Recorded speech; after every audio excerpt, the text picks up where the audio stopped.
And now, it's time for another Dice Tower review with Tom Vasel.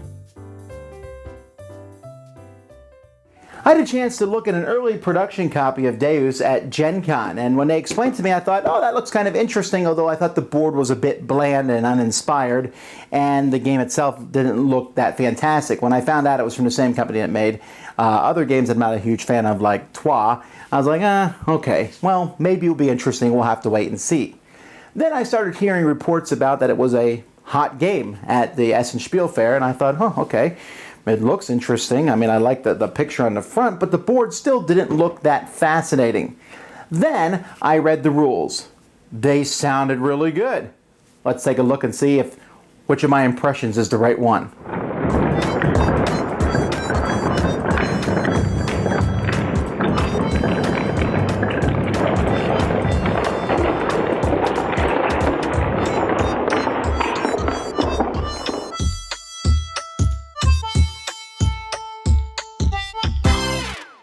Okay, this is the board. This is actually a 4-player board. It's made up of, these kind of circlish looking things are essentially hexagons, but that actually kind of gives it a nice fluid looking manner. And there's 2 sides each one, and you can set them up randomly. The only thing is there's these barbarian camps on them, and you can't have barbarian camps next to each other. You can even set them up in weird formations if you'd like to play a different style of game. There's victory point counters. Victory point counters are placed on the different barbarian camps equal to the number of spaces around them. There's money. There's 4 different resources. We got brick and wheat and stone and wood. Although, incidentally, in the rulebook, it shows green discs for wood, and the cards also show green discs for wood, which is sometimes a little confusing, but not terribly so. Each player has their own player board, which is down here, and on their player board they have 2 ships, and for purposes of this game, for the rules and for everything else, we call these things buildings. So we have these ships buildings, maritime buildings, we have production buildings, we have 2 scientific buildings, you have 2 civil buildings and 2 military units or buildings. And then you also have a whole pile of extra ones that you can have as the game goes by. These are ones you have available to build, but you can't build any more until you get more from your supply onto this board. Now players are going to have a handful of cards, 5 cards, and this is where the entire game rests around this. All right, you'll start with one of each resource and you'll start with some gold. But it's on your turn. You have 2 different options. One of the options is building a building. So let's say I want to build the forum here. To build the forum, I would need to pay 2 gold, a stone, and a wheat. So let's say I pay those resources, and anytime you don't have a resource, you can substitute 4 gold for that resource.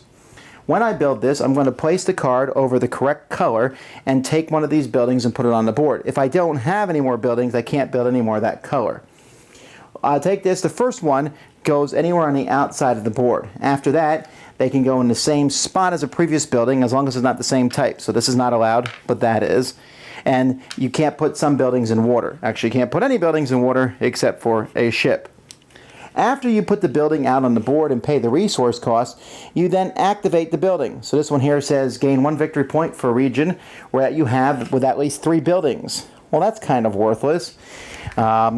If I play another one later on, let's say I have another gold and 2 stone resources and I put my other one out here on the board, then I will activate both of them, starting with the one on the bottom. So again, I don't have that. Hopefully I would get around to getting it. And then 1 victory point for each field that I occupy. Well, wait a minute. I do occupy a field.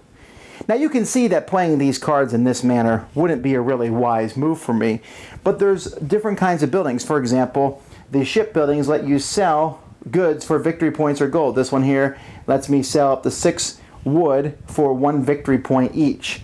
And if I play that one down here and then I manage to get a bunch of wood, I can do things. Or I can play this one here. Buy up to 3 resources of your choice for 1 gold each. So let's say I played this one first and then played this one second. When I activate a ship building, I would do the bottom one first, and I could buy 3 wood for 1 gold each, and then sell those 3 wood for 1 victory point. So you can set yourself up different combos. Now there are all different types of buildings. These buildings over here give you victory points for different things you control. The boat buildings let you buy and sell resources and victory points. The military buildings are going to let you put your military units on a board and often move them around, sometimes stealing from other players. When a place on the board is completely surrounded by buildings, then you check to see which player has the most military. It has to have at least one military unit. So let's say, in this case, I'm the only one with a military unit next to it. I would get all the victory points in that space. If there was multiple people with military units, then we would have to split them. But that's one way to get points, by getting military units onto the board. Other buildings that you can build are the production buildings. These buildings do exactly what it sounds like. They give you production. This one here, you pick a swamp and you get 1 clay for each building in that swamp.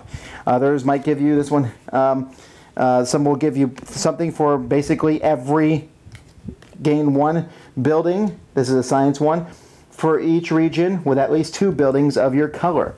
So that will give you more buildings that come from over here into the supply. And I'm not going to go over every card because there are really so many different ones. There are a few that are the same and such, but you can get some really cool networks up here and build buildings. Now, one of the biggest buildings you want to build are temples. Temples always cost 1 of every resource, and they go over here. Temples aren't in your color. Instead, they're white, and they have to be placed in a spot where you already have a building. Temples are going to be worth up to 12 victory points at the end of the game. This one, for example, gives you 1 victory point per region where you have at least 1 building of your color. So you want to have a lot of regions with that temple. Now you can build your first temple. That's why there's a notch here. If you'd like to build a second temple, you need to have 1 of each other color built before you can build a secondary temple. And if you want to build a third temple, you need 2 of every color, and so on. Now this is only half of what you can do on your turn. One thing you can do on your turn is build a building. Another thing you do on your turn is make an offering to the gods, or as I call it, discarding cards. You can pick any number of cards in your hand to discard. Let's say I want to discard 3. You only show other players the top card that you've discarded, and whatever card you discard gives you a special ability multiplied times the number of cards you discard. So if your top card is a C card when you discard, you will get 2 gold for each card that you discard. If your top card is a production building, you'll get a resource of your choice for each card you discard. If your top card is a science building card, you will get an extra card for every card you discard. Whenever you discard, you draw back up to 5. But if a science card is your top card, let's say I discarded 3 cards, I would draw 5 plus 3 more, and I would have 8 cards. Whenever you discard these, if you discard just 1 of them, you get a victory point. If you discard 2 or more, you get 2 victory points. And when you discard soldiers, for the number of cards you discarded, you can take buildings from your supply and stick them over here. Not to mention every other one, when you discard a card of that type, you will also get 1 building of that type, if you have any left, added here so that you can put more out on the board. That's how the game works. You're going to be discarding and making offerings to get the different actions, and then placing buildings on the board. The game will end when all the temples are on the board, and that number changes on a number of players. For example, in a 4-player game, 7 temples. Or when all the barbarian camps have been attacked and all those victory points are off. At that point, players will add up their victory points for their temples, victory points that they've gotten. Whoever has the most of each type of resource gets 2 victory points. Maybe some other cards might have given you victory points somehow. Most victory points is the winner. Absolutely fantastic. So far, and of course I've only played like 10 or 15 games from Essen, but this is the best one of the lot I've played. I love this game. It is the perfect middleweight Euro. And what I like about it is the card play. It allows you to build different combinations. You can get 3 or 4, even if you play your cards right, you can get 5 cards of the same color. When you get the 5th card out of a color, that means you've activated the first one 5 times. So the first card you put out in each type is really important because it's giving you a chance to build more. You shouldn't build just to build. You should, and that's something that people will fall a trap in. Ooh, I can build a building. But does that building help you?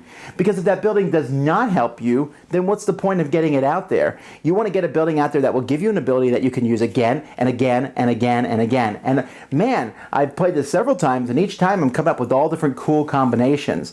And there's different strategies in which you can try to get temples that give you lots of points, or maybe you can ignore temples and go with the brown production buildings and buy and sell and get victory points that way, or just get many military units on the board and try to get as many points from the barbarians as you can.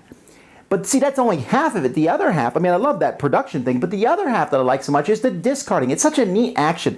And really, what's neat about this game is how smooth it plays. What do you do on your turn? I'm going to build or discard, build or discard. And both actions are cool. Some games discarding is boring, but here I can do something like, I'm going to discard my whole hand, but put a science building on top, so next turn I have 10 cards. Then of those 10 cards, I'm going to discard 8 of those with the a maritime building on top, so I get 16 coins. Now I can do a whole lot of things.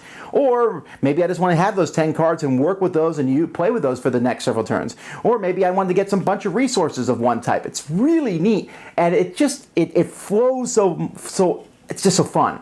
It has a feeling. My friend Z Garcia compared this to Race for the Galaxy, the board game. And it does. It feels a bit like Race for the Galaxy. It feels a bit like San Juan as you're trying to put these combinations together. Now, the theme itself and the buildings, and like I said, I wish the board had more of a striking look to it. But even though it doesn't have that kind of striking look, it looks, like I said, a little bland, the whole thing. Oh, the artwork and the cards is fine. Everything else just kind of, But when you play it, it plays so smoothly. People really enjoy it. Works well with 2, 3, and 4, back and forth, even 4 to full complement of players. I was so happy to see how fast my turn came and how interesting my choices were. I predict that this will be one of the most popular games that came from Essen, just because it's going to reach a wide audience and it's so easy to get into. Don't be put off by this cover. This is a good middleweight game. I mean, we're talking Ticket to Ride style type game. It's easy to get into. It plays very quickly. High recommendation from me, Deus. Dice Tower recommendation. Amazing in my collection. Thanks so much for watching the Dice Tower videos. Find more great videos and reviews, as well as our top-rated audio podcast at Dicetower.com. You can also find other great shows at Dicetowernetwork.com. I'm Eric Summerer, and you've been watching The Dice Tower.